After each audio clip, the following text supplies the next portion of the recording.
matatizo ya familia yanayoingiza wanafamilia kwenye kifungo cha mipaka. Matatizo ya familia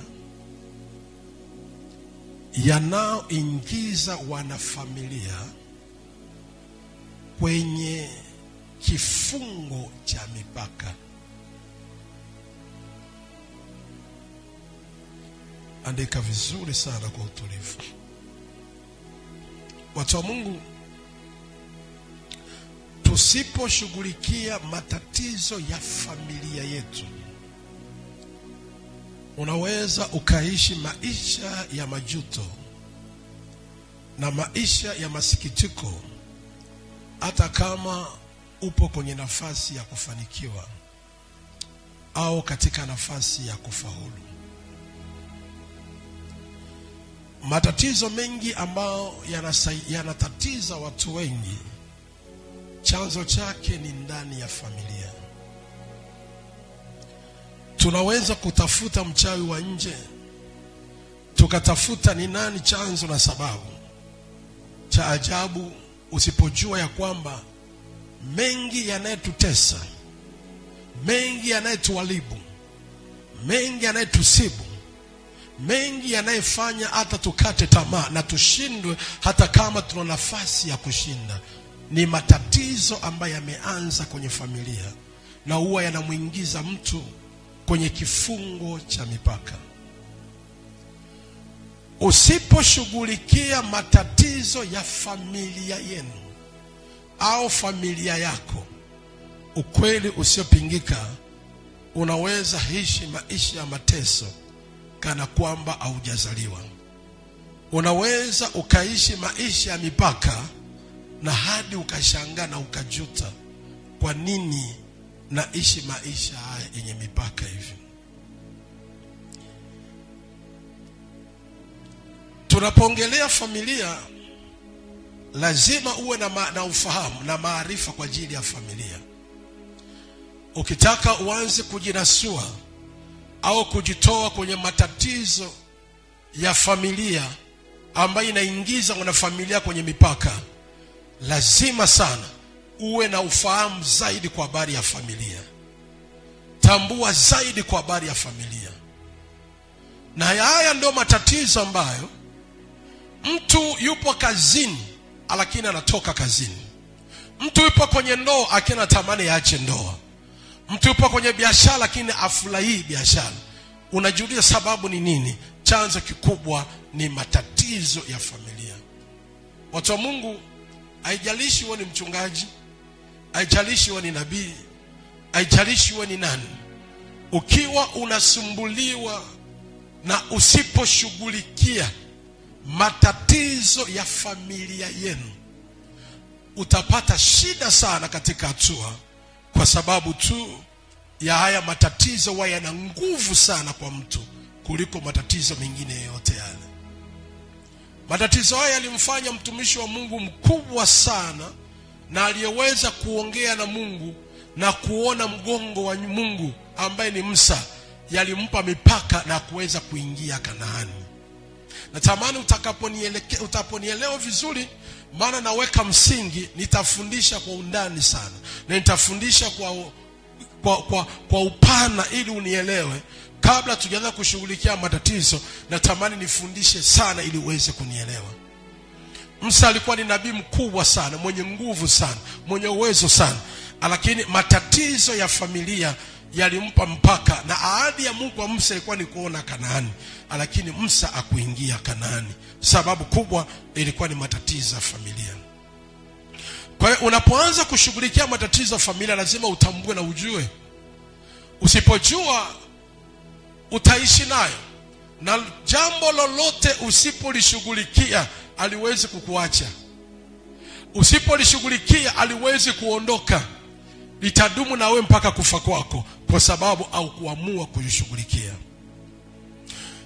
Ukitaka kuanza kushughulikia familia, lazima utambue nani mwanzilishi wa familia. Ukiongelea familia, unaongelea baba na mama. Unapoongelea familia, unaongelea baba na mama, asa baba. Kwa maana mama hawezi akaanza familia peke yake kama baba hajamvuta na kuja naye na kuanza familia. Kwa hiyo unapoongelea familia unaongelea baba na mama, asa baba na mama. Kumbuka, naongelea matatizo ya familia, siongelee matatizo ya ukoo. Matatizo ya ukoo ni bibi na babu. Matatizo ya familia ni baba na mama, asa baba. Kwa hiyo unapoanza kushughulikia matatizo ya familia, anza kupata maarifa na ufahamu zaidi kwa ajili ya baba. Anza kuelewa sana kwa habari ya baba. Baba ni nani? Ama baba ni mtu wa aina gani? Au nini maana ya baba kiroho? Usipojua tafsiri ya baba kiroho, unaweza ukashindwa namna kushughulikia matatizo ya familia ya kwenu inayokutesa ama inayokusumbua. Lazima ujue zaidi na utambue na ufahamu zaidi kwa habari ya baba na kujua kwa habari ya baba. Amen. Tunapoongelea baba, ni lazima tuelewe baba ni nani kiroho. Baba sio jinsia ya kiume. Natamani ili unifahamu na uelewe sana. Baba sio jinsia ya kiume. Unaweza ukazaliwa na mwanaume ambaye siye baba. Unaweza ukazaliwa na wa kiume, but is not father. Naposema baba ndiye mwanzilishi wa familia, lazima uelewe sana kwa habari ya baba na ushughulikie matatizo ya familia ambayo yameanza na baba. Sasa ni vyema zaidi uelewe kwa undani sana, na ninaomba Mungu anisaidie na akusaidie wewe, masikio yako ya rohoni yaelewe sana na yanisikilize sana. Nitataja tafsiri ya baba kiroho. Maana ya baba kiroho. Naongelea kiroho, siongelee kimwili. Nikiongelea kimwili utaanza kumwangalia baba yako uliye naye hapo. Naongelea baba kiroho. Tafsiri ya baba kiroho. Namba moja, nini maana neno baba? Maana ya neno baba kiroho, baba ni chanzo. Baba ni chanzo. Ukiongelea baba ni neno la kiroho. Baba sio neno la kimwili. Baba sio jinsia ya kiume. Ukisema baba unaongelea maana yake chanzo. Baba ni chanzo. Neno baba kiroho linamaanisha chanzo. Na nikiongea chanzo unafahamu nini maana ya chanzo. Kwa tafsiri ya baba ina maana chanzo. Huu ni chanzo. Namba mbili, nitafanya explication kwa ndani sana. Namba mbili, nini maana neno baba? Maana ya neno baba kiroho ni mwanzilishi. Ukiongelea baba unaongelea mwanzilishi, the beginner, mwanzilishi aliyeanza. Huyo ndo baba. Ndo tafsiri ya baba kiroho, mwanzilishi. Sio mwanaume. Ukiongelea baba unaongelea mwanzilishi. Maana ya baba ni mwanzilishi kiroho. Baba sio neno la kimwili, watu wa Mungu. Baba ni neno la kiroho. Lazima uwe na maarifa na utambue sana kwa habari ya baba ili kuanza kusolve matatizo ya familia yenu. Ukiongelea baba kiroho, namba mbili nimesema ni mwanzilishi. Namba tatu, maana ya neno baba namba tatu kiroho ni anayezaa. Ukiongelea baba unaongelea anayezaa. Tafsiri ya neno baba kiroho ni anayezaa. anayezaa. Namba 4, ukiongelea baba kiroho unaongelea msimamizi. Msimamizi. Ukiongelea neno baba kiroho unaongelea msimamizi, anayesimamia, msimamizi. Huyo ni tafsiri ya baba kiroho. Namba 5, tafsiri ya baba kiroho, ukiongelea baba unaongelea maana neno baba kiroho ni mtu mwenye uwezo wa kuwatamia. Ukiongelea baba kiroho unaongelea mtu mwenye uwezo wa kuwatamia. Hiyo ndio tafsiri ya neno baba. Inamaanisha hivi, kwa lugha nyingine ya kiroho, baba ni jina la cheo. Tafsiri ya kiroho, baba ni jina la cheo.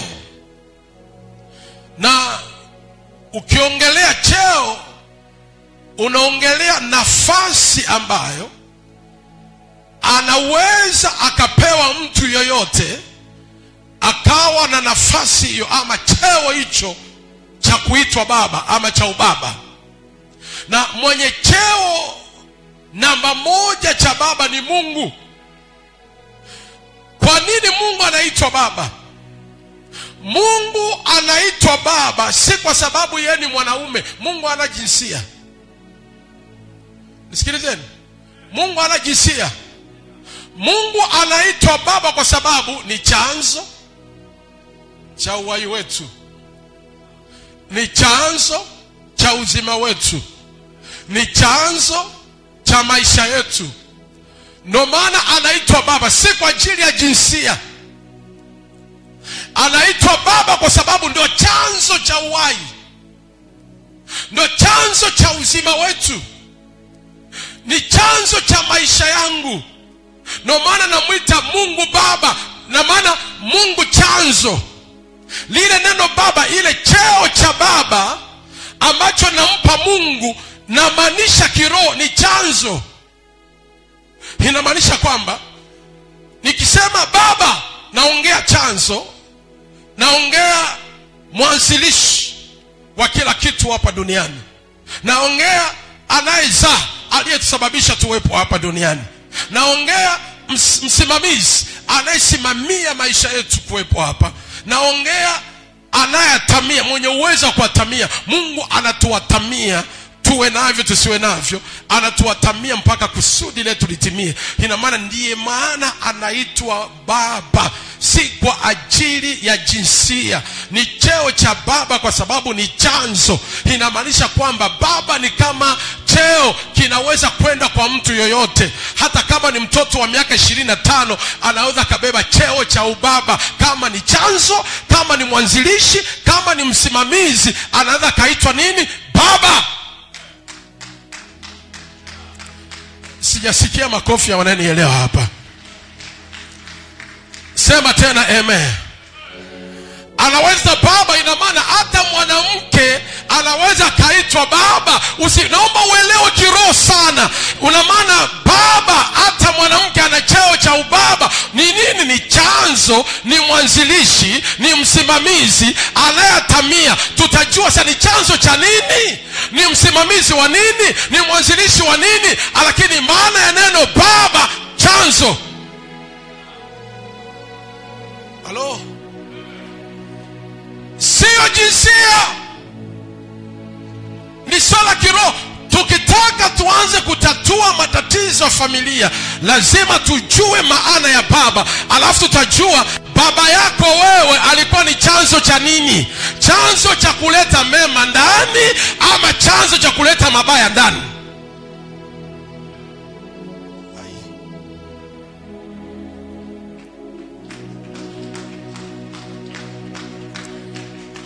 Anampigia simu kofi, aongeze kofi zaidi hapo.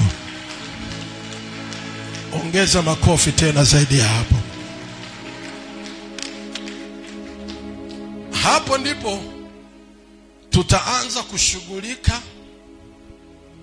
kwenye matatizo ya familia hatua kwa hatua, na utaanza kujua mwenyewe, haya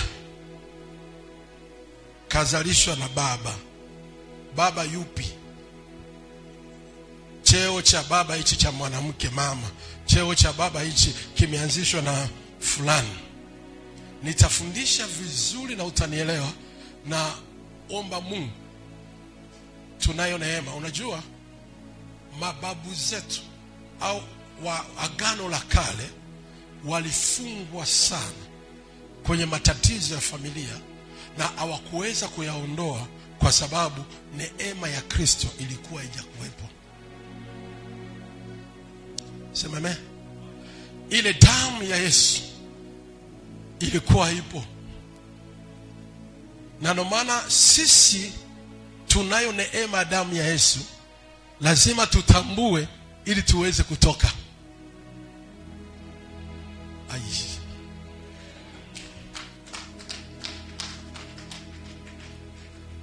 Wakorintho wa kwanza ile sura ya 4. Wakorintho wa kwanza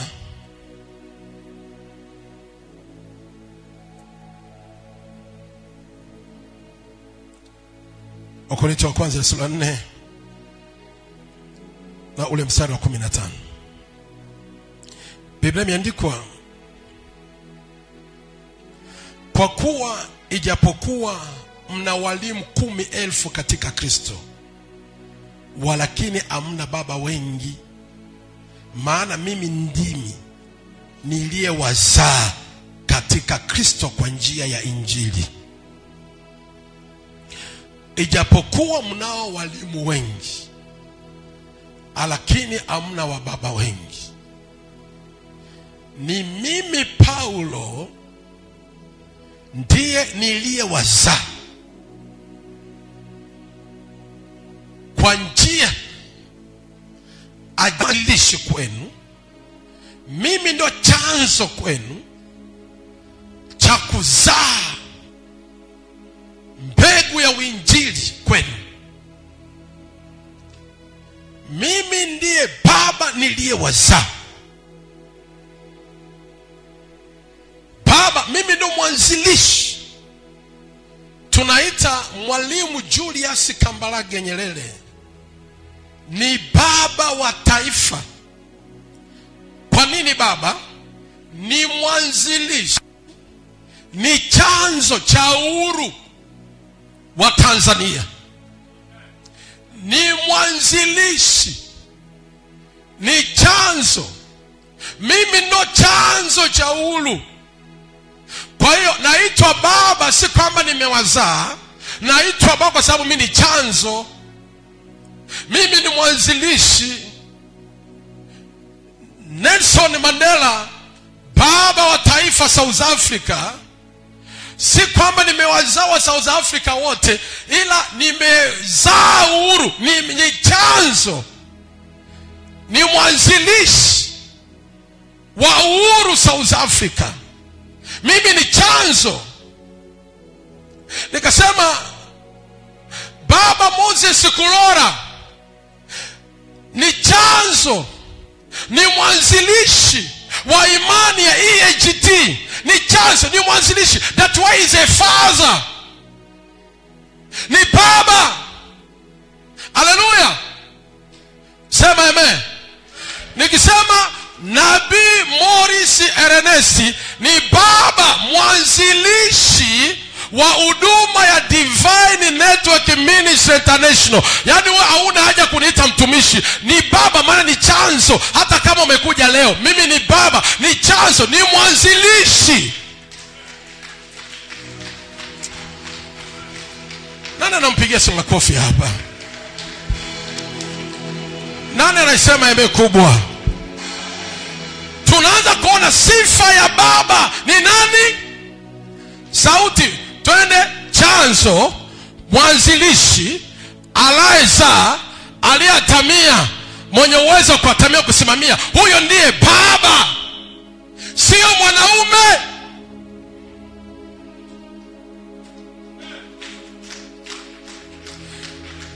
Ina maana ambaye hana sifa ya kuwa chanzo na kuwa mwanzilishi, ni wa kiume, sio baba.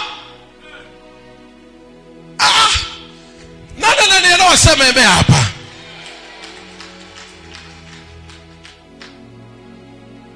Haleluya. Ina maana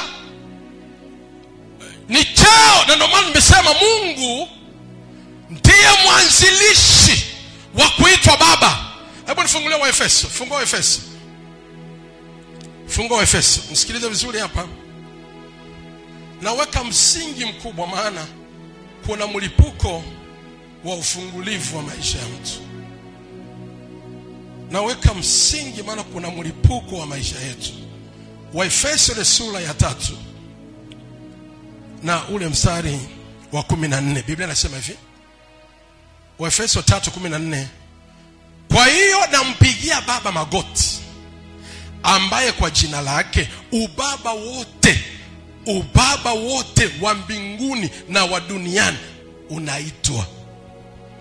Ninampigia Baba magoti kwa sababu ubaba wote wa mbinguni na wa duniani umeitwa. Nisikilize kwa makini hapo. Nampigia Baba magoti kwa sababu yeye ni chanzo cha ubaba wote wa mbinguni na ubaba wote wa duniani umeitwa kuwa baba.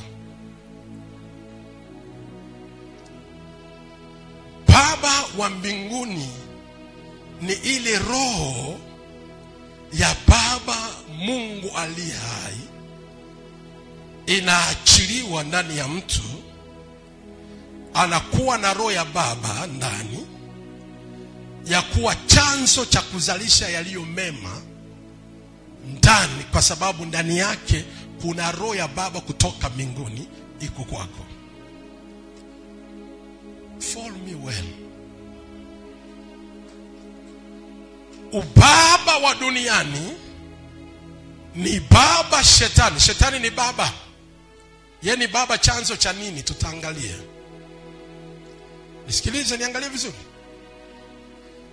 Shetani ni baba ambaye ndani chanzo na mwanzilishi na anayezaa, anayetamia ubaba wote wa maovu na mabaya, wa uongo na vitu asira, mambo mengine ambao unaweza ukakaa ndani ya mtu, akawa ni baba wa chanzo cha uharibifu cha mabaya ndani. Nisikilize kwa makini. Na ndio maana kuna watu wana baba zao wa dawa. Ni baba aliyemzaa kwa ajili ya mambo ya uganga, mambo ya dawa, anamuita baba wa dawa. Ina maana yule mtu, roho ya baba wa duniani ambaye ni shetani ilikaa ndani yake, ikawa chanzo cha kuzalisha watoto wa dawa wengine ambao wanaitwa ni waganga. Chanzo ni baba, chanzo.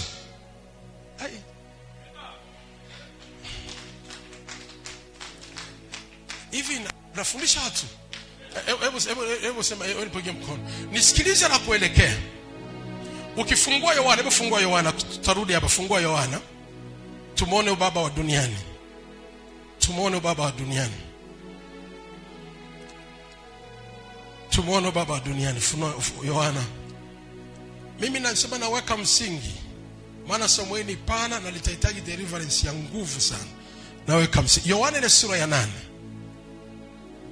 Yohana ile sura ya 8. Yohana ile sura ya 8. Fungua Yohana ile sura ya 8. Na ule mstari wa 44, Biblia imeandikwa hivi, mstari wa 44. Ninyi ni wa baba yenu.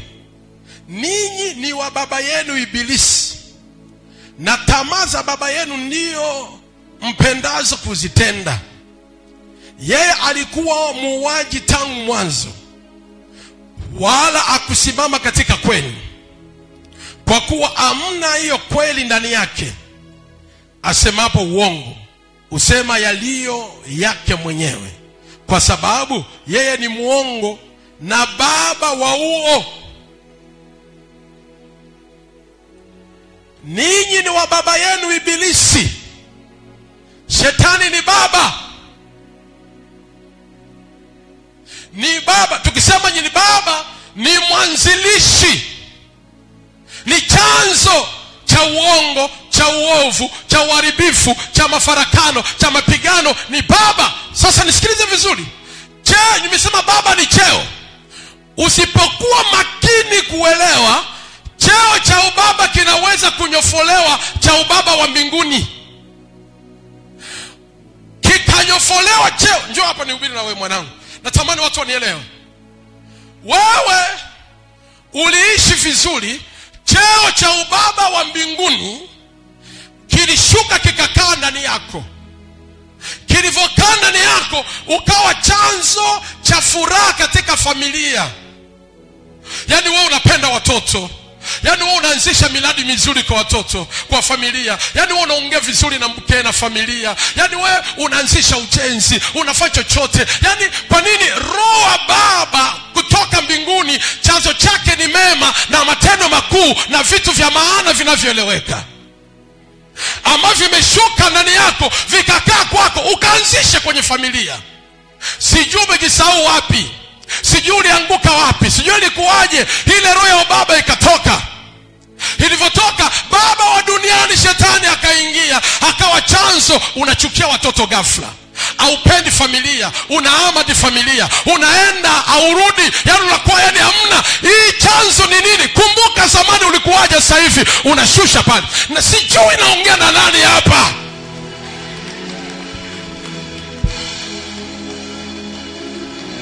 Hebu inua mikono yako miwili juu. Hebu inua mikono miwili, sema Roho Mtakatifu. Inua mikono, sema Roho Mtakatifu. Inua mikono miwili juu, sema Roho Mtakatifu. Nakuomba leo unifungue. Nakuomba leo unipe hatua nyingine. Nakuomba leo unipe uwezo mwingine. Nakuomba leo unipe uwezo mwingine.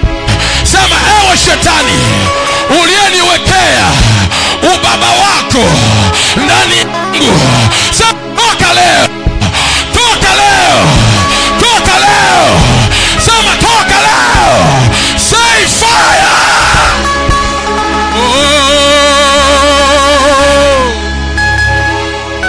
Seketerebo shani mandarabo, hiketerebo shana mama. Wala hatukosi kuzijua ila zake. Lazima tumfahamu adui anaanzisha chanzo cha ubaya na uharibifu. Tumkemele, atoke kwenye familia zetu, atoke kwenye maisha yetu, atoke kwenye maisha yetu. Sema toka leo. Hey! Shikatere mama. Iketere mama sana mama marabo shapa. Iketere mama marabo shetere mama ya baba. Jesus.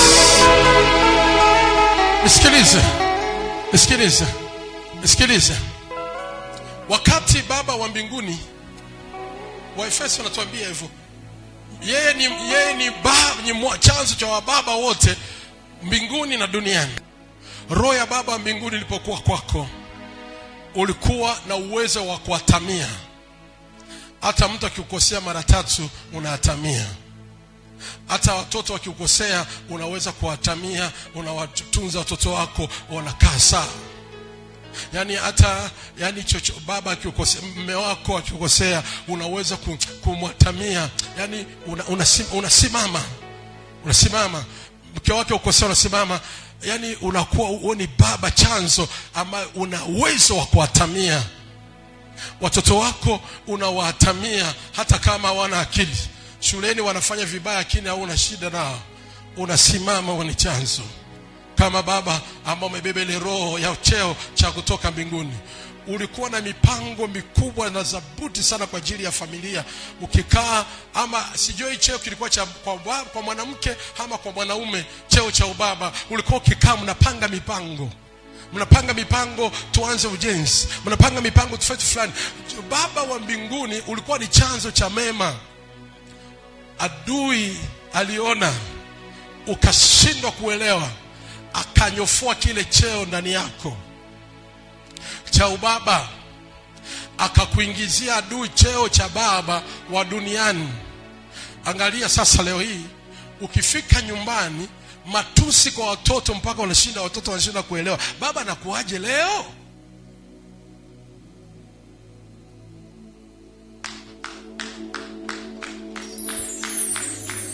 Sema amen. Hivi baba anakuaje? Mbona hakuwa hivi? Hauna muda na familia tena. Unatamka, unatukana watoto. Yale matatizo ya familia lazima tuangalie ni nani alianzisha, ni nani chanzo, nani mwanzilishi. Ni roho ya baba yupi iliyekaa ndani ya baba ya mwanaume ama mwanamke ikawa sababu ya kuproduce matatizo kwenye familia?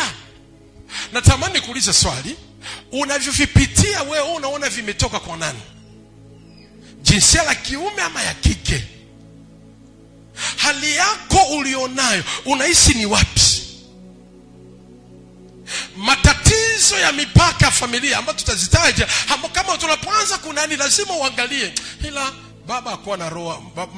Baba yangu mzazi ambaye ni jinsia sasa la kiume, ile roho ilikuwa ndani yake haikuwa roho ya baba wa mbinguni kutoka juu. Maana alikuwa mkoreni, ndio chanzo cha haya yote. Ni chanzo. Ndio maana kuna tabia zingine zimezalishwa na nani? Nani ameanza? Lazima wewe uanze kuangalia kama mtoto. Hichi ninachokitembelea chanzo ni baba. Chanzo ni baba wa kiume. Chanzo ni baba wa kike. Ni kipi? Angalia, zamani ulikuwa unazalisha mema katika familia. Zamani unaongea vitu vya maana. Zamani ulikuwa mkipanga mnapanga. Leo hii ile roho ya baba mbinguni shagatoka. Ukifika kwako utaki hata story. Unakuwa ni mtu hauwezi hata kusamehe tena. Baba wa mbinguni iko hivyo. Angalia hasira ambazo umekuwa nazo. Baba wa mbinguni ana hasira hizo. Amekwambia jua lisicho kabla nini, hasira hazijaisha. Akili za kwako zinakata wiki 3.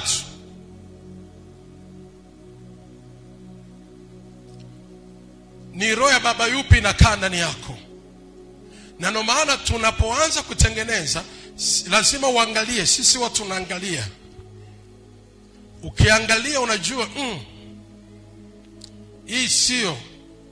Na ndio maana baba, ile roho ya baba inapokaa ndani, baba yoyote yule hata kama amekosea yeye hawezi kutaka watoto wake wakosee. Baba kama yeye ameenda tofauti hawezi kuruhusu watoto waende hivyo. Ndio maana baba anakemea. Maana alipita njia hii ikaenda tofauti, akataka watoto wangu wasipite njia. Anakemea. Lakini leo hii baba hujihusishi hata na watoto tena. Ya ndani hujihusishi tena. Roho ya baba ipi imeingia kwako ambaye inazalisha familia matatizo yaishi, yanapambana, tukianza kusaidia watoto, tunaanza kwa wazazi ambao ni wa baba.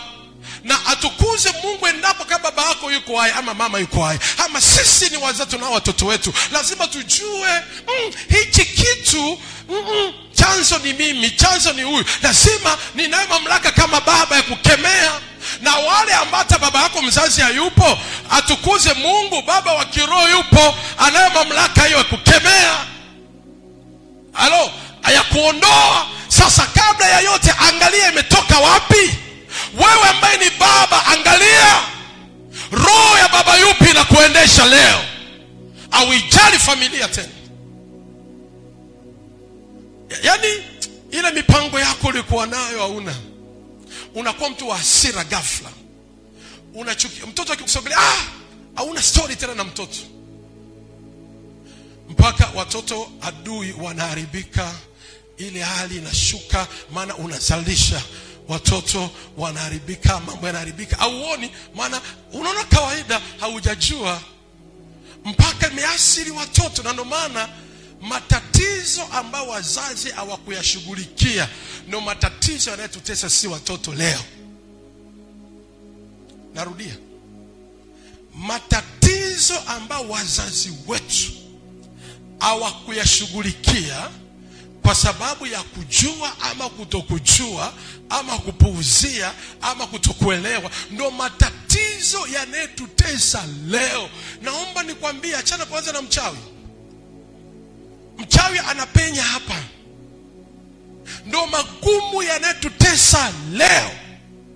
Una uwezo wote ule, umesoma, umefanya nini, lakini matatizo ambayo wazazi wako walishindwa kushughulikia ndio mipaka ya maisha yako, ndio kifungo.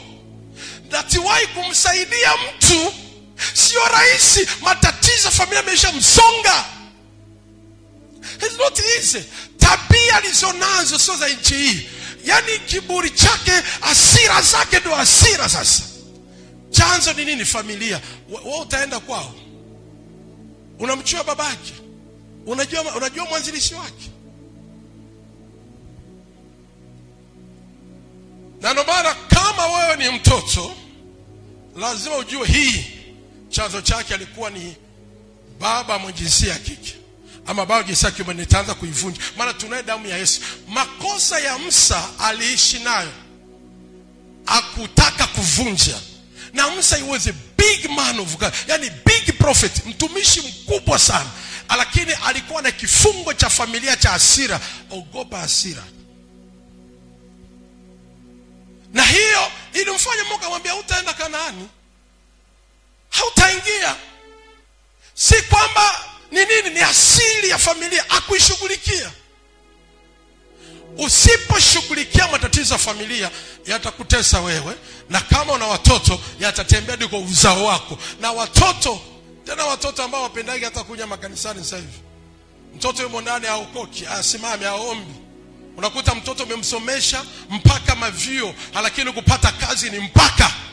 Ama akipata hivyo, yani the problems, hawezi kuomba. Mtoto kimwambia simama uvunje mwenyewe, hamna. Sisi tuna ramani, tunachunguza. Baba yangu alikuwa hivi, baba alioa wanawake watatu, ikawa hivi na hivi na hii naipiga kwa baba hii. Mama yangu hamna, alikuwa hivi na hivi na roho ama ilikuwa hivi na hivi mama hii. Sasa watoto tunaangalia, tunapambana tuwe hivi hivyo. Je, mwanangu wa kwanza analisikia hili? We dadi, upigane, utashangaa, utasoma na kupambanisha kusoma. Sawa, mimi ni baba yako, nitapigana nikutoe hali. Lakini even you, do you fight about it? Unakuta watoto ukovu upo, watoto wasimami.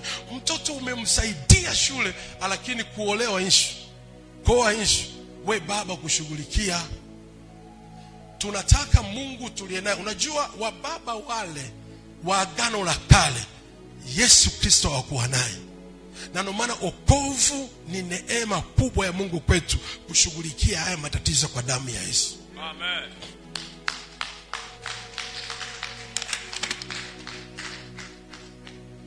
Matatizo ya familia huwa, ndugu, you can stay alone, you are better. Ukikaa peke yako unaweza kawa bora kidogo, ukapigana na mwenyewe. Ukiungana na mwenzio, familia hii na matatizo yake na familia na matatizo yake, mmeungana mpaka mje mfaulu. Shughulikieni haya.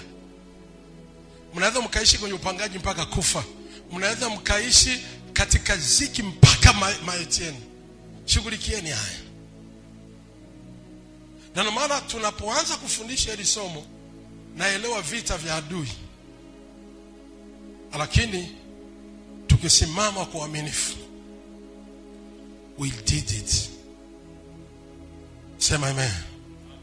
Sema amen. Natamani niweke msingi mapema kabla sijaflow sana kwa habari ya hii. Ndio maana weka msingi wa kufundisha juu ya baba. Ile roho ya we baba ielewe, uwe na macho kuelewa. Unajua kuna baba alikuwa na roho kabisa wa Mungu kutoka juu, roho ya baba. Yaani haiwezi kapita hata ka weekend akakusanya watoto wake akanunua chochote na wao. Yaani alikuwa na upendo sana na watoto wake. Anawatamia na nini kila kitu. Lakini roho ilipotoka, hasira za baba hata ziliwekaji. Na ndio mwanzo kaangalia kwenye familia ambaye ni chanzo cha kuongelea basi maendeleo na mema, labda ile cheo cha baba mbinguni kimeenda kwa mama. Mama ndio chanzo wa kila kitu. Na ndio maana tawa kama ni mwanaume, jiangalie. Maana mke wangu ndo akianzisha ili naenda, hakifanya naenda, ujue roho ya ubaba mbinguni ipo kwa mke wako. Mwachie, msupport.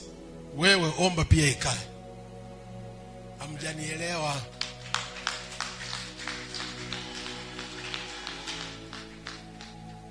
Haleluya. Angalia hichi kitu. Watu wa Mungu, matters of the family ni issue. Na ndio maana kuna mtu huwezi kumbeba mke wako. Si kwamba ni yeye, shida ni tatizo la familia. Kuna mtu huwezi kubeba mume wako. Paka unajiuliza hii kiumbe vipi? Ni matatizo ya familia, chanzo. Angalia baba yako alikuwa na gani? Ile roho ya baba ilikuwa ina gani? Leo ile roho ya Mungu mbinguni lazima baba awe mwema sana kwa watoto wake. Unashangaa baba hata familia ajali tena, haingiagi tena. Ile cheo kimenyofolewa kikaingizwa cheo cha baba mwingine, baba wa duniani ambaye shetani yeye ni baba wenu ibilisi. Inua mikono, sema kwa damu ya Yesu. Nitie moyo, nimesema nafanya misingi. Na misingi ambayo naweka leo, naomba ukitoka hapa nakupa kama homework. Homework nakupa ni mbili. Moja ya wewe mwenyewe. Unahisi unaongozwa na roho ya baba ya wapi? Wa kutoka mbinguni au ya duniani? Nena tutafakari. Mara kuna vitu umeshavizalisha vingi sana. Nena tutafakari.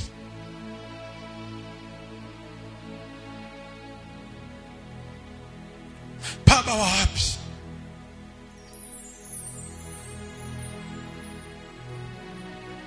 Toka juu mbinguni ama duniani? Na maana utajishangaa. Unaweza katokea hata ukikwaza kidogo, uchungu wake na hasira yake mpaka unashangaa. Lakini zamani ukuwa hivyo. Zamani ukuwa hivyo. Unaweza ukashangaa, unatamani tu vurugu, ugomvi, fujo. Zamani ukuwa hivyo. Ni roho baba gani amekaa ndani?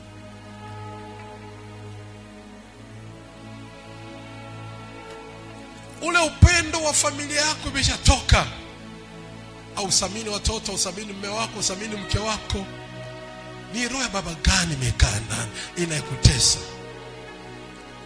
Nena tu tafakari, uangalie.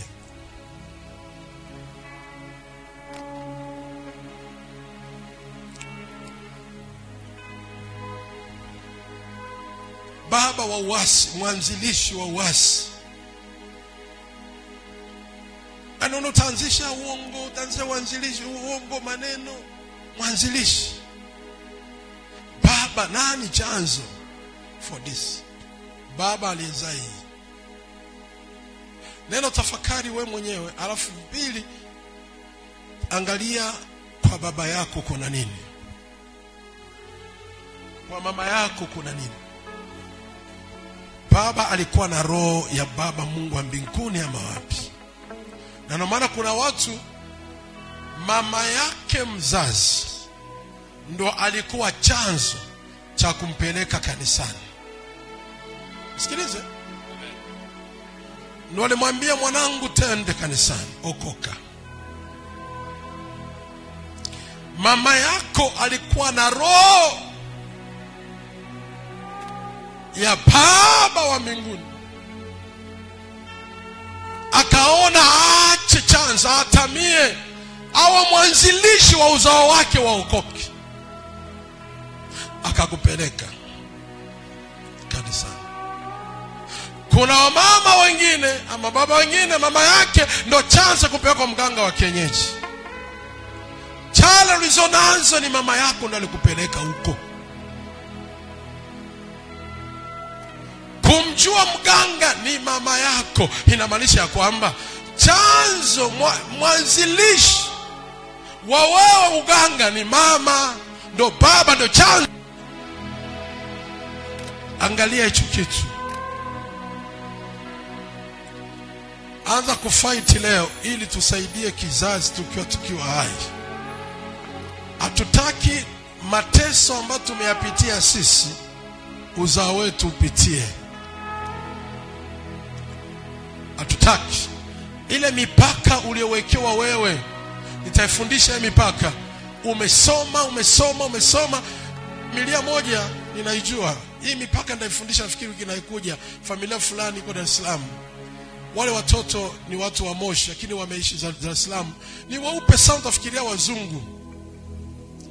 Ila mipaka waliowekewa nafikiri story ndaitoa Jumapili.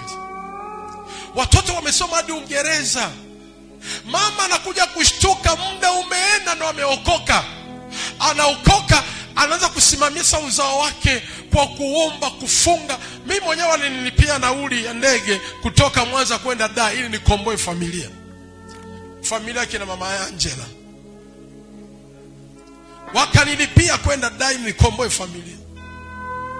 Mama chanzo tatizo la baba, alikuwa anadhulumiwa sana baba.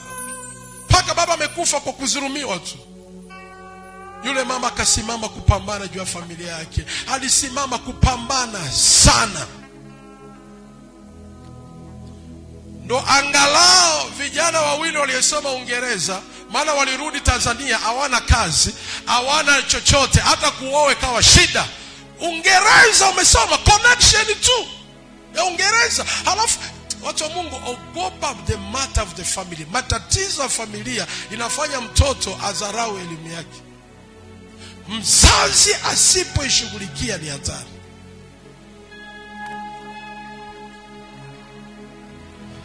Inua mikono, sema Bwana Yesu nisaidie. Shikenderebu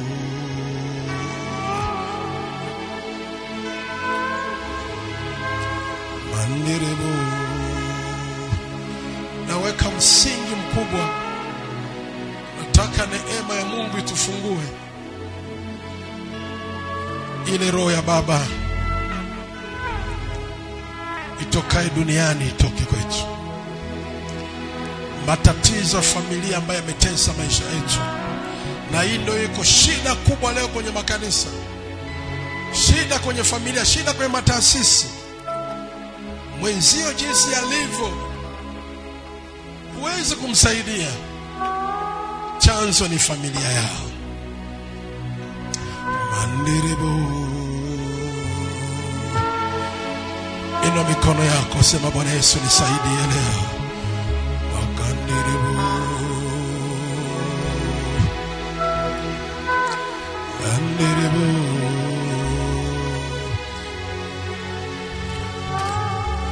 The way you are working hard, yani unavyofanya kazi kwa nguvu sana, lakini unachokipata ni kidogo. Mipaka ya vifungo vya familia.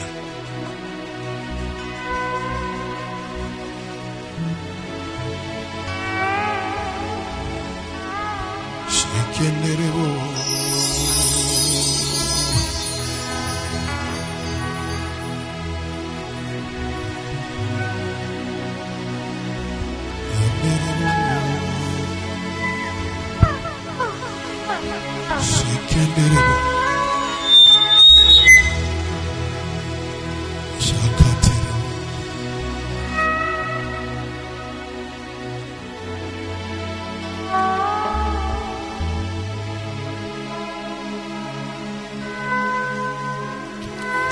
Sema kwa jina la Yesu. Sauti sema tena kwa jina la Yesu. Ile damu ya Yesu iliyenikomboa. Ile damu ya Yesu iliyonikomboa, iliyonitoa kwenye laana, kwenye vifungo. Ile damu ya Yesu, ile damu ya Yesu, ile damu ya Yesu, ile damu ya Yesu aliyepigwa msalabani kwa ajili ya maisha yangu, kwa ajili yangu. Naita hiyo damu leo inikomboe leo kwa Yesu. Nikiwa unainua mikono yako juu, kabla tujaanza maombi haya, tunahitaji tupate neema ya Kristo. Kama bado hujaokoka, wewe kumpokea Yesu kuwa Bwana Mwokozi wa maisha yako. Haijalishi unahudhuriaga kanisani, lakini bado hujawahi kuokoka.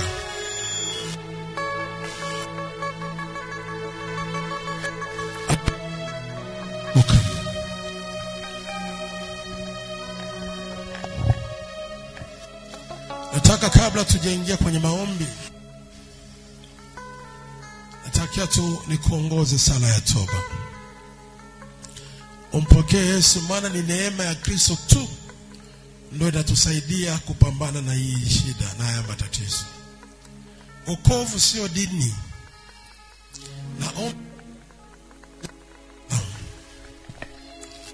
Wokovu sio dini zetu. Dini ni tofauti na wokovu. Dini ni chanzo cha wanadamu, lakini wokovu ni chanzo cha Mungu kwetu.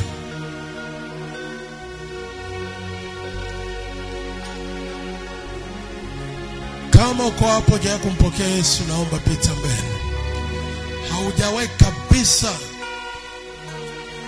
kumpokea Yesu kwa Bwana Mwokozi wa maisha yako. Haijalishi una dini, unasali, lakini hujawahi kuokoka. Nataka leo nikuongoze sala ya toba. Uwe baba, uwe mama, uwe kijana, pita mbele hapa.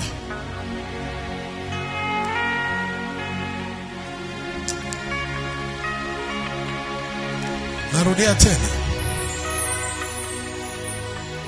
hatutafanya haya maombi kama haujapata neema iliyomo ndani ya Kristo.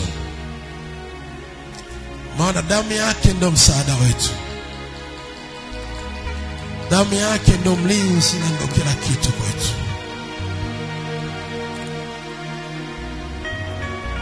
Naomba upite mbele kama bado haujampokea Yesu. Basi kama si wote tumeshampokea Yesu, ninaomba tuinue mikono juu tukiwa tumekaa. Turudie haya maneno tena kutoka moyoni, maana tunahitaji damu ya Yesu. Sema, Bwana Yesu,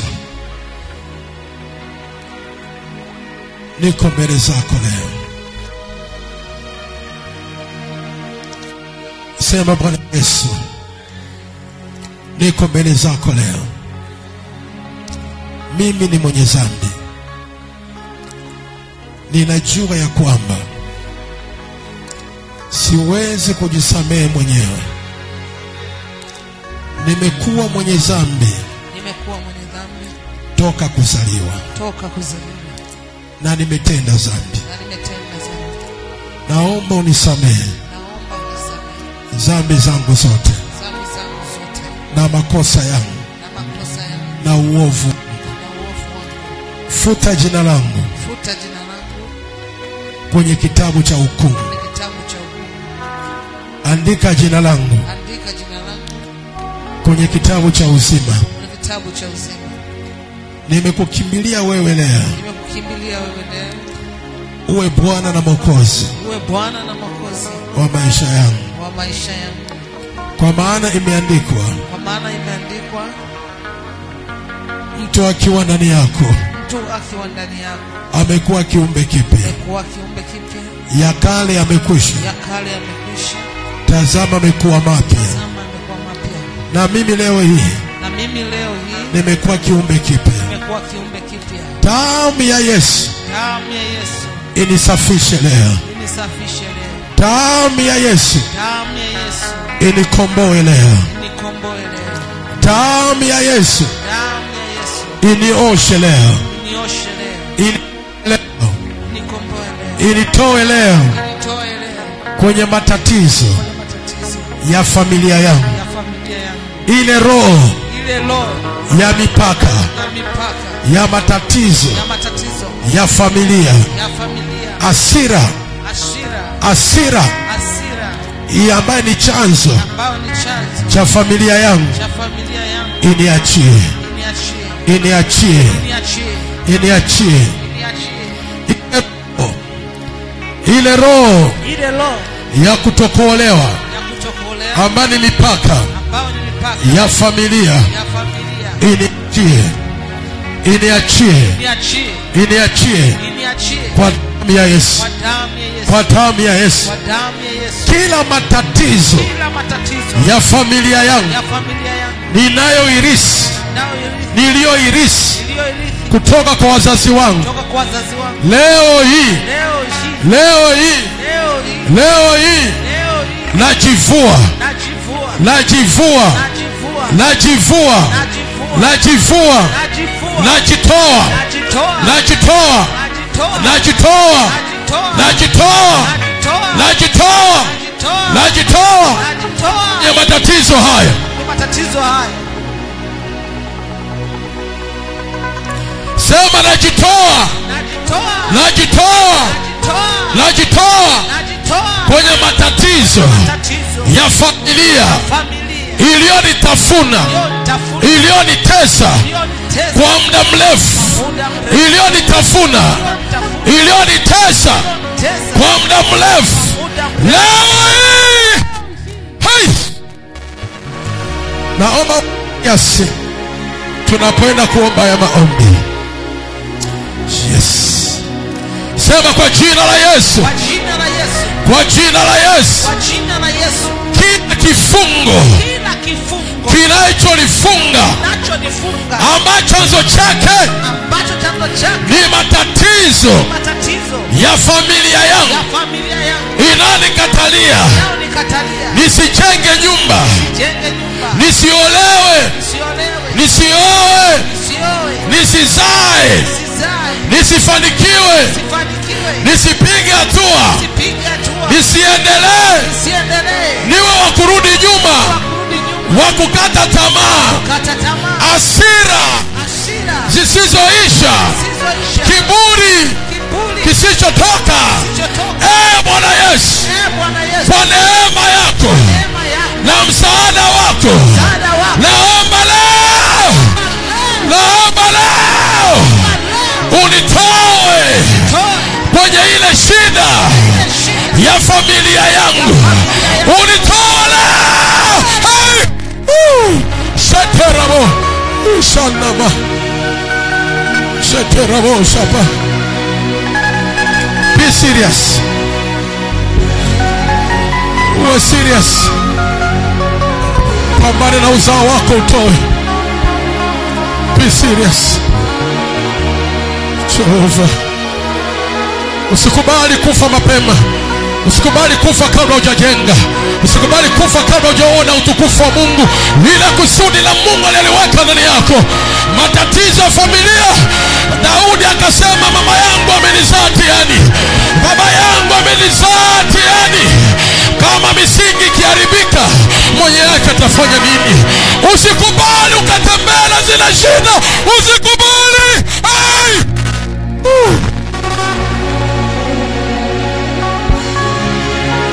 Naomba usimame. Shandirabo yekenerebo sharaba oramanderebo.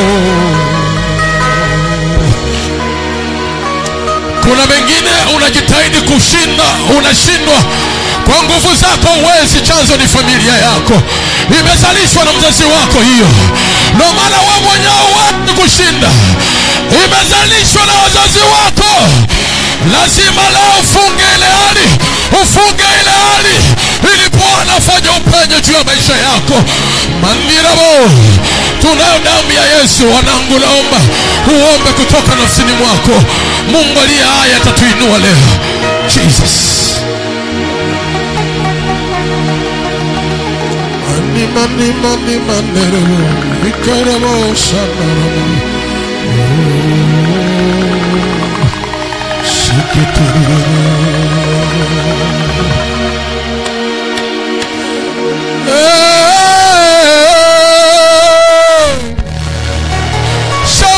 Shama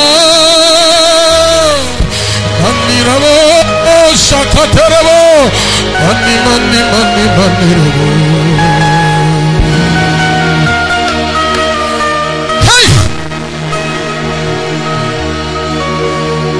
Matatizo baba yangu isiwe sababu ya kunilaani, isiwe sababu ya mipaka juu ya maisha yangu.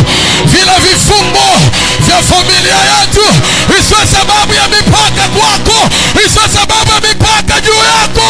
Haleluya mama. Aya. Nataka watu ambao wako serious rohoni, unapokuwa katika hali hii, lazima uangalie baba yako na mama yako hawakuishi pamoja. Baba yako na mama yako waliachana zamani sana. Lazima uangalie jinsi baba yako alivyofanya kwa yako. Lazima uangalie yale, usiyakubali ashuke kwako. Damu ya Yesu iwe nguvu kwetu. Yale aliyozalisha baba yako yasizae kwako, aliyozalisha mama yako yasikae ndani yako.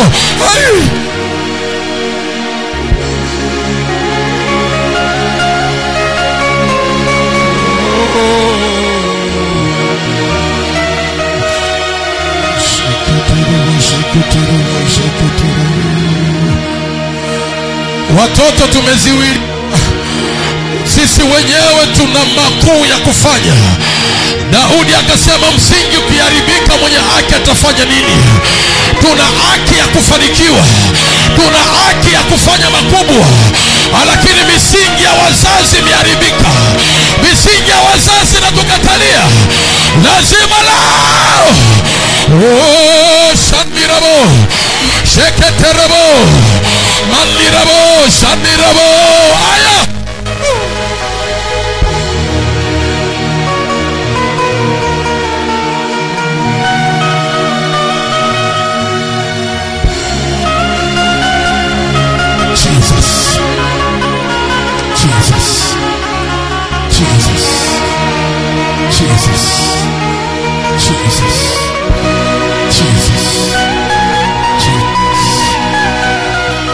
Naomba inua mikono yako, simama kila moja mwenye miguu miwili asimame. Labda kama miguu yako haiwezi kusimama, wewe kama ni mtoto usikubali kutembelea shida ya baba yako. Usikubali kutembelea yale aliyetembelea mzazi wako. Ile storia ya babu yako isitembee na wewe. Ile storia ya baba yako isitembee na wewe. Amua kwa kinywa chako leo.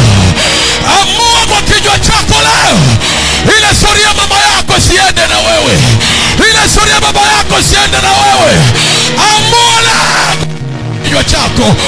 Pate rabo shaka na mama rabo sheketete. Shekete mama rabo shara mama. Bina mama rabo sheketete. Bina mama rabo shara mama rabo rabo. Oh! Rabo shapa. Ekete rabo shapa. Umecheleweshwa sana. Umecheleweshwa sana. Maisha yako sio hayo. Hatima yako sio hiyo. Ile mizimu ilishikilia. Maana matatizo ya familia huwa inatamiwa na mizimu. Inashikiliwaga na miungu na mizimu. Ile mizimu ilishikilia na ikakataa hatua yako, ikakataa maisha yako. Leo lazima ukubali kutoka kwa jina la Yesu. Jesus. Jesus. Ina mikono yako juu. Sema kwa jina la Yesu. Nataka nisikie sauti yenye nguvu. Sema kwa damu ya Yesu. Kwa damu ya Yesu. Kwa damu ya Yesu. Damu ya Yesu. Kila aina ya matatizo, ya vifungo vilivyofunga ambayo chanzo chake ni familia yangu. Sema leo kwa uweza na mamlaka niliyopewa na Bwana Yesu, ninapasua hiyo madhabahu iliyoshikilia matatizo ya familia, hiyo madhabahu iliyoshikilia matatizo ya familia. Leo ile madhabahu, sema naiangusha leo, naiangusha leo, naiangusha leo, naiangusha leo. Sema anguka. Nisikilize, tunaenda kuvunja madhabahu kwenye familia yenu. Kuna madhabahu wewe unaijua ama uijui, ile madhabahu ndio inashikilia ile matatizo yatembee hadi kizazi, yasitoke kiurahisi ile matatizo. Na wengine nyumbani kwenu kuna matambiko, kuna nyumba za misonge ambazo zimejengwa kwenye nyumba yenu, kwenye nyumbani kwenu. Kuna wengine kuna vitu vimesimama kama madhabahu. Lazima tushughulikie ile madhabahu kwanza ya baba yako na mama yako, alafu tuingie na tuweze kutoka pale. Sema napokea uwezo leo, napokea mamlaka leo kwa damu ya Yesu, kwa damu ya Yesu. Natamani sikia sauti yako, kwa damu ya Yesu. Kila madhabahu iliyojengwa ardhini, nchi kavu, baharini, angani, kwenye mawe, kwenye miti, ile madhabahu iliyojengwa ya familia, naipomoa leo, nairipua leo, naivunja leo, naivunja leo kwa jina la Yesu. Naipomoa leo ile madhabahu iliyokuwa na chinjwa, mara mbuzi, mara kondoo, mara ng'ombe. Leo naivunja ile madhabahu, naivunja ile madhabahu, naivunja ile madhabahu. Anza kuomba, vunja ile madhabahu, madhabahu ya kijita, madhabahu ya kia, madhabahu ya Kikerewe, madhabahu ya familia baba yako, vunja. Ramanereboko shapa, madhabahu iliyojengwa Msoma, madhabahu iliyojengwa Kigoma, madhabahu iliyojengwa Shinyanga, madhabahu iliyojengwa Moshi, inasimamia matatizo ya familia yenu. Vunja, omba, pray. Reketera baba raboshapa, ramanerebosha papa papa, reketara ramanerebosha. Sioni waombaji, omba, vunja. Renereboshapa, ile madhabahu iliyojengwa Ukerewe, iliyojengwa Tanga, iliyojengwa Singida, iliyojengwa Kigoma, naipasua leo, naipomoa leo, naipomoa leo, naipomoa leo. Omba rapoko shapa, madhabahu ya Usukumani, madhabahu ya Kigoma, madhabahu ya Kigoma, madhabahu ya Sumbawanga, madhabahu ya Tarime, madhabahu ya Tarime, madhabahu ya Msoma, madhabahu ya Moshi, naipasua leo. Ekaterebo, madhabahu ya Mwanza, naipomoa. Rema mama rabosha baba, ekaparabosha pa. Omba, tembea, vunja ile madhabahu, pomoa ile madhabahu inayoshikilia za familia, matatizo ya familia siishi. Piga, pasua, pomoa, omba. Ina marabosha papa, pomoa, omba. Eketerebosha na baba rabo, ina marabosha pa. Angusha, pomoa ile madhabahu ya miungu ya babu yako, ya baba yako. Vunja. Ina mashapa, ile madhabahu ya Ujita, ile madhabahu inajengwa Bunda, ile madhabahu ya Kabunda. Ora mama nereboshapa, na mbomoa leo, na vunja leo, na ripua leo. Pomoka. Siwezi kuishi na matatizo ya familia, haiwezi kunizuia. Ya baba ni ya baba, ya mama ni ya mama. Leo nimezaliwa peke yangu, lazima nitembee na baraka zangu mwenyewe. Na kitoa na vunja ile madhabahu, na pomoa ile madhabahu, na angusha ile madhabahu. Omba, omba, omba, omba, pomoa, pomoa, pomoa. Rama mama nderebo shaba baba, eketerebo shaba, ina marabo shaba. Vunja, vunja ile madhabahu, angusha madhabahu, pomoa ile madhabahu, ripoa ile madhabahu, rabo shaba. Vunja, sambaratisha, angusha, pomoa. Rama mama rabo sheketerabo, ikerama nderebo shaba, ina mama rabo shaba. Angusha madhabahu ya Msoma. Safiri kwenye ulimwengu wa roho. Nenda kijijini kwenu alikozaliwa baba yako, alikozaliwa mama yako. Tembea huko, vunja ile madhabahu, angusha ile madhabahu. Pomoa, pomoa, pomoa, pomoa. Naenda Bukoba, naenda Bukoba. Ile madhabahu aliyejenga baba Bukoba, aliyejenga baba, naivunja leo, naipomoa leo. Naenda mikoa ya Tanzania, nasafiri kwenye ulimwengu wa roho, na pasua pasua, navunja mashera yake, na kata na ashera zake. Na popo mama, omba, omba kijana, omba mama, omba. Renderebo, ina maraboko shapapa, renderebo shapa. Ile madhabahu inanishikilia, lao naiangusha, lao naiangusha, lao naiangusha, lao naiangusha. Hey, hey, hey, hey, hey. Angusha ile baba yako akujenga, na wewe ufe bila kujenga. Usikubali baba yako akuishi na mwanamke, na wewe uishi hivyo. Usikubali. Vunja ile madhabahu, vunja ile madhabahu, angusha ile madhabahu. Pomoa, pomoa wawe. Angalia asiyeomba huyo. Ina mama nderebo shapa, rekatarabo shapa. Ile madhabahu ya utasa, vunja ile madhabahu, angusha, pomoa, omba. Ramarabo, ekarabasha nama, ina manderebo shapa, rekarabo shapa. Na mama, pasua. Hais. Tio, tio, tio, tio, tio, tio. Yes, yes, yes, yes. Ekaterebo. Isikae juu ya kichwa chako.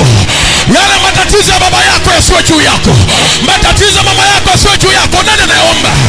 Rama mama rabo shapa. Baba yako alikuwa na maadui wengi, alikuwa na maadui wengi. Wale maadui wasije kwako. Vunja, vunja, vunja, pasua, pomoa. Busha ile madhabahu yake, pomoa ile madhabahu, ripoa, angusha, fire, pomoa, pray. Hais. Hey, hey. Ina mikono yako. Ndio, ina mikono, jifuma macho. Yes, yes, yes, yes Lord. Ndio Bwana, ndio Bwana. Ile ni mipaka familia, sitakubali. I'll never accept that.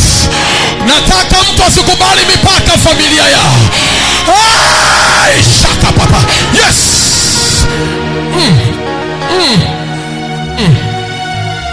Sema kwa jina la Yesu. Leo hii, leo hii, kila mipaka ile nizuia tatizo familia yangu, ya matatizo ya familia yangu, sema leo naiondoa, naichomoa, naichomoa, naing'oa, naitoa, naitoa, naitoa, naitoa. Anza kutoa, toa, toa, toa, toa. Omba, toa ile matatizo familia. Madhabahu imeshavunjwa, toa. Chomoa, chomoa, chomoa, chomoa, chomoa. Chomoa, chomoa, chomoa. Laana kuolewa na kuachika. Ile laana kuzaza nje ya ndoa. Yakaterebo kuoa zaidi ya wanawake watatu. Vunja, chomoa, pray. Rama manderebo shapa. Eketerebo sharababa. Ina materebo shapa. Pomoa, pomoa, omba, vunja, chomoa. Toa, toa, toa, toa, toa. Itoe, itoe. Itoe kwa wanao, itoe kwa watoto wako, wataje majina uzao wako. Toa ile matatizo, chomoa kwa Ernesti. Naitoa ndani ya mwanangu Ernesti, naitoa ndani ya Robati, naitoa ndani ya Bright, naitoa ndani ya Bright, naitoa ndani ya Brian, naitoa ndani ya Bridget, naitoa ndani ya Brownie, naitoa ndani ya Brighton, naitoa ndani ya Joshua. mwana kondoo. Na chomoa yale matatizo yasishuke kwa Jehova. Ina mama raboshapa ekarabababoshapa. Najitoa mwenyewe kwenye matatizo ya baba yangu ya kuona kuacha. Najitoa mwenyewe kwa matatizo ya mama yangu. Najitoa ile roho ile kaya baba ndani ya wazazi wangu waliozalisha magumu na shida. Naivuja nachia na pomona itoa pray na makate boshapa eketerebo shavucha omba toa vucha na mama shapapa ekerebo shapapa engamanderebo shapa omba wewe hey vucha toa isiwe ndani yako ile roho ya mama yako, ile matatizo ya baba ile kwa mama. Vucha pokora mama nderebo shapa eketerebo mama ina mama rabo shapa. Angusha pamoa. Yes, hey, tio.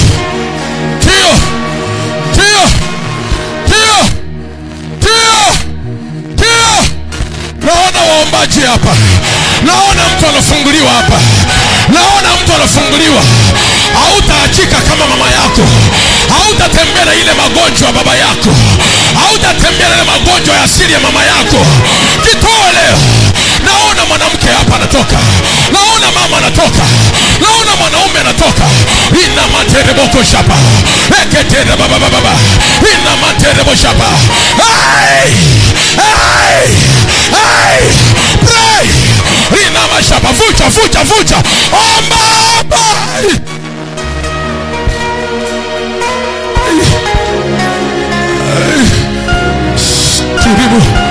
Sikitiribu ina mama barabosha mama yakara mama ndio isifunge uzao wako, isitese uzao wako. Katamba ina mavucha tembea loa yayusha ngoa ekapa shapa ina marabo shapa kwa damu ya mwana kondoo iketerebo shapa. Fire pray.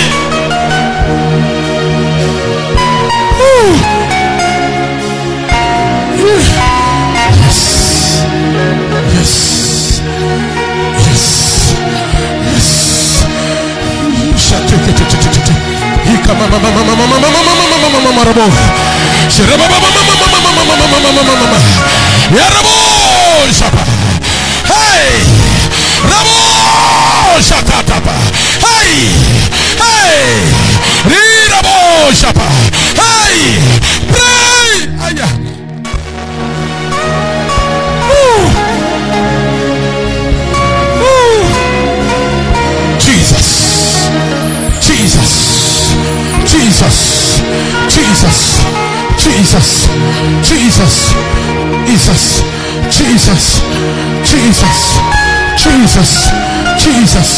Ina mikono yako. Jesus, fumba macho.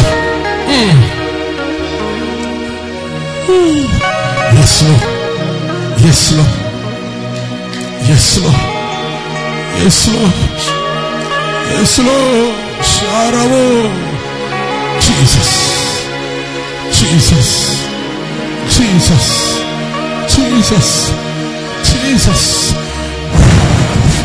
Hey! Yaliyomzuia baba yako yasikuzuie wewe. Kilichoua wazazi wako mapema kisikuue wewe. Kilichoshinda wazazi wako kisikushinde wewe. Kilichokataliwa na wazazi wako leo usikataliwe nacho.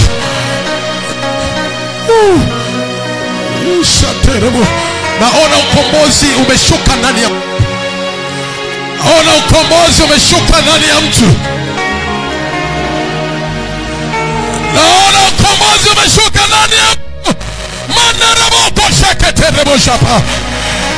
Ile roho iliyomwangaisha baba yako, naiomba ile roho isishuke na kukuangaisha wewe na uzao wako.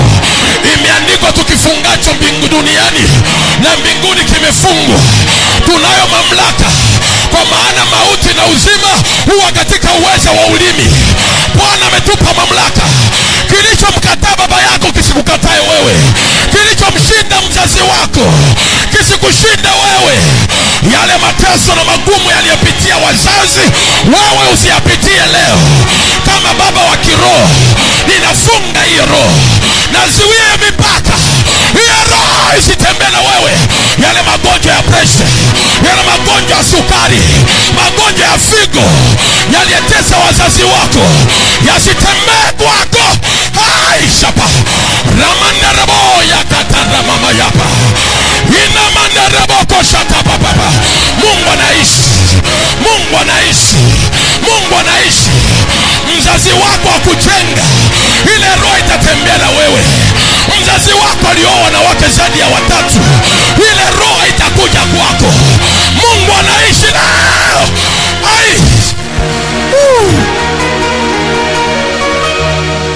Orabo shani mama, sheketerebo shani mama, porobo iketerebo shana mama, irebo ikaterebo shatara. Tunayapitia ni ndani yetu, wala hajatoka nje. Ni ndani yetu ndo yanatufunga. Tunayapitia yanatoka ndani yetu, yanatoka ndani yetu, hayajatoka nje.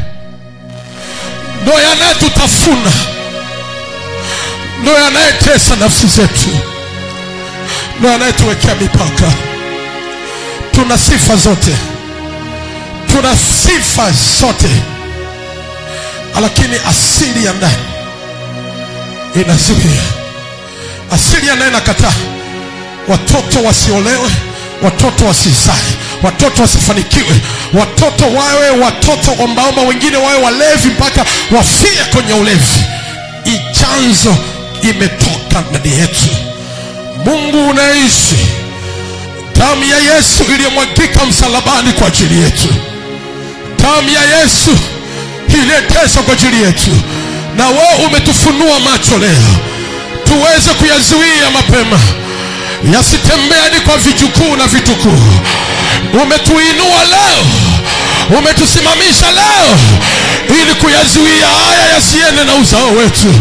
Ndio maana leo umetuinua Bwana Mungu wa majeshi. Naachilia mafuta ya Bwana iwe juu yako, mwanamke na mwanaume.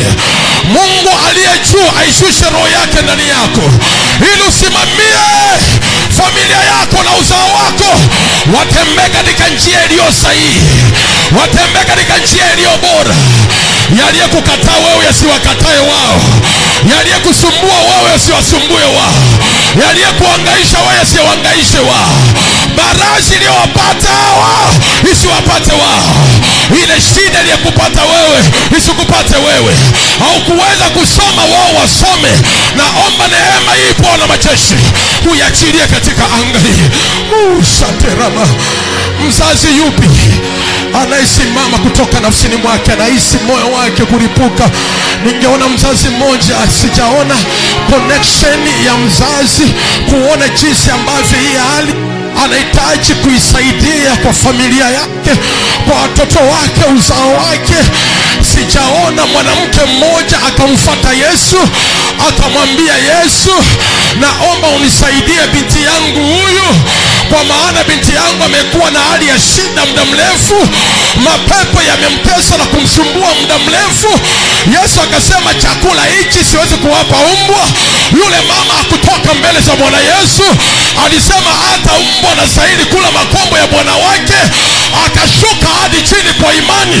Yesu akasema, sijaona mwanamke mwenye imani kubwa kama hii.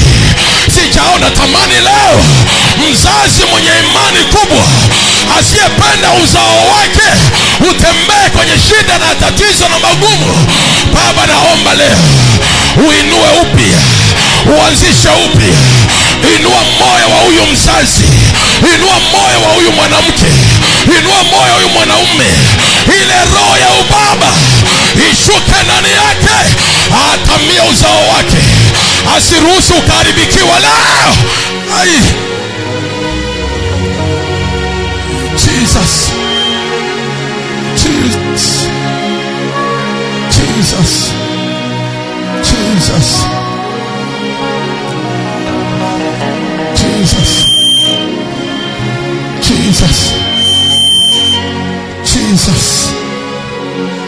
Jesus. Jesus. Jesus.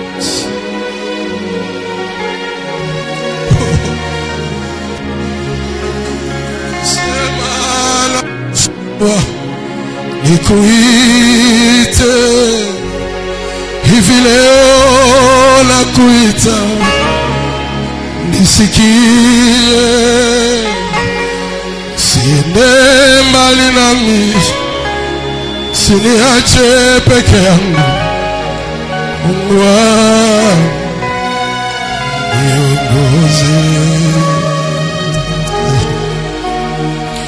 Ulisema naposhindwa nikuite,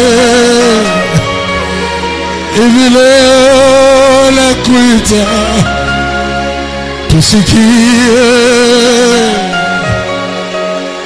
siende mbali nami, siniache peke yangu. Mungu wangu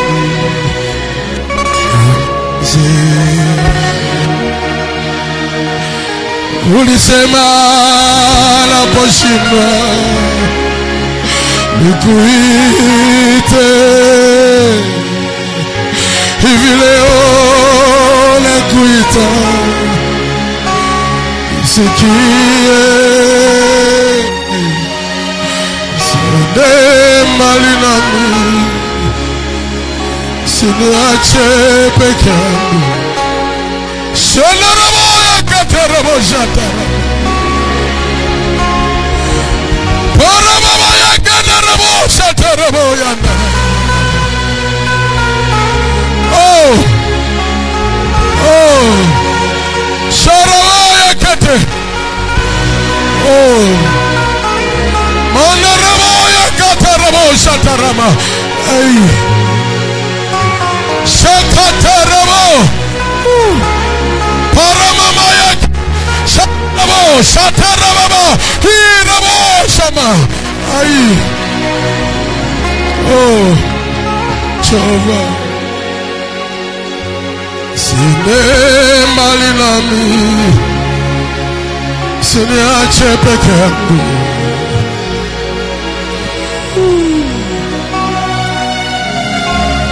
Ay Andi marabo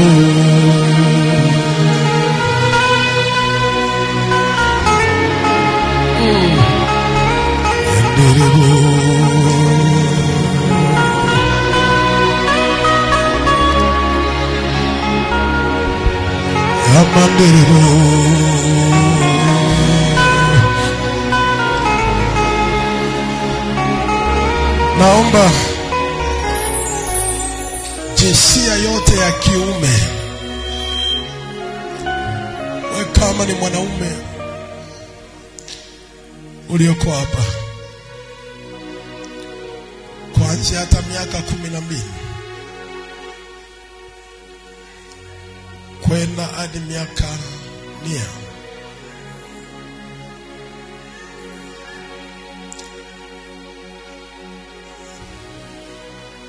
aisi niombe kitu kwa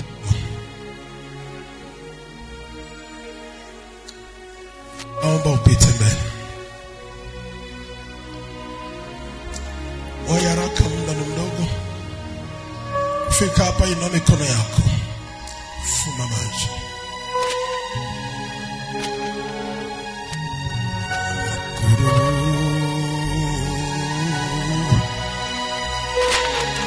Anderebo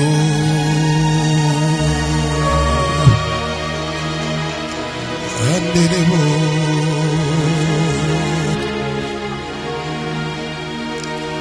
Yakanderebo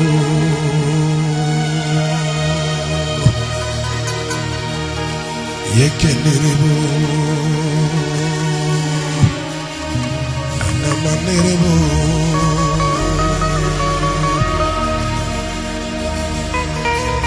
Shakanderebo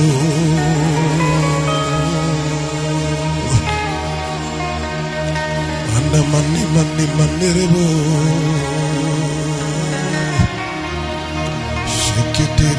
Sheketerebo Shakanderebo ya kamamai.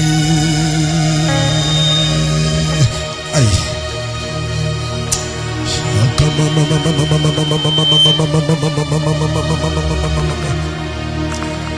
Jehova, hawa ni wanaume waliokupokea Yesu, waliokoka. Wanastahili Mungu naishi. Ile roho ya Baba kutoka mbinguni inatakiwa ikae ndani yao. Inatakiwa ikae ndani yao. Awe chanzo cha mema, awe chanzo cha kuu, awe chanzo cha vitu vikubwa. Manderebo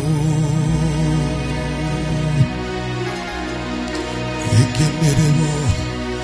Yamkini adui alinyofoa ile cheo ya ubaba,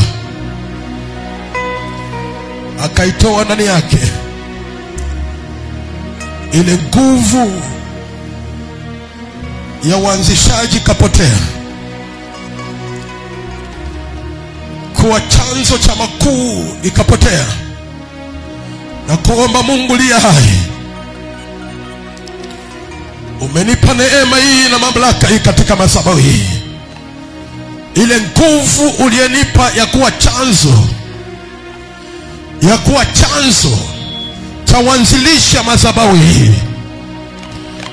naomba ile nguvu itembee ndani ya wanaume hawa, ishuke ndani ya wanaume hawa kuanzia sasa na leo hii. Wakitoka hapa Jehova Shamba, wawe vyanzo vya makuu. Mungu, kwako hakuna vitu vidogo. Wani chanzo cha uumbaji, wani chanzo cha vitu vyote vilivyoko hapa duniani. Umeumba vilivyo vikuu. Baba, naomba wawe vyanzo vya miradi mikubwa, wawe vyanzo vya amani katika familia, wawe vyanzo ya furaha, wawe vyanzo ya upendo. Kile kilicho cha kwako ndo kitembee kwao. Manderebo Shama Shakanderebo Shandirebo Yekenderebo Amani mandala mama. Umesema ninajua mawazo na kuanziae, asema Bwana majeshi, ni mawazo ulio mema. Naomba yale mawazo ya mbinguni yatembee ndani yake leo. Awaze makubwa kuanzia leo. Umpe miradi ambayo hakuweza kuifikiria, iwe chanzo cha mengine yaliyomshinda na kumkatisha tamaa. Baba, naomba inua mwanaume huyu. Baba, weka roho yako ndani yao. Weka roho yako ndani yao. Shapa yanda rabo ya kata rabo yanda mama.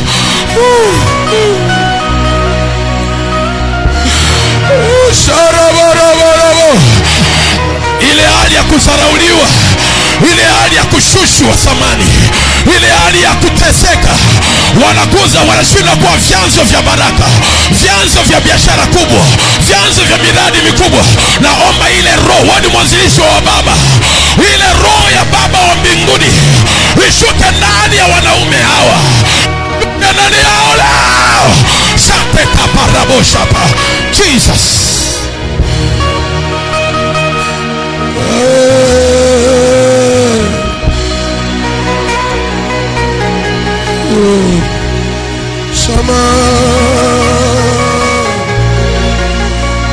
Hakuna kilichomshinda Baba wa mbinguni, na wewe kusiwepo chochote kitakacho kushinda.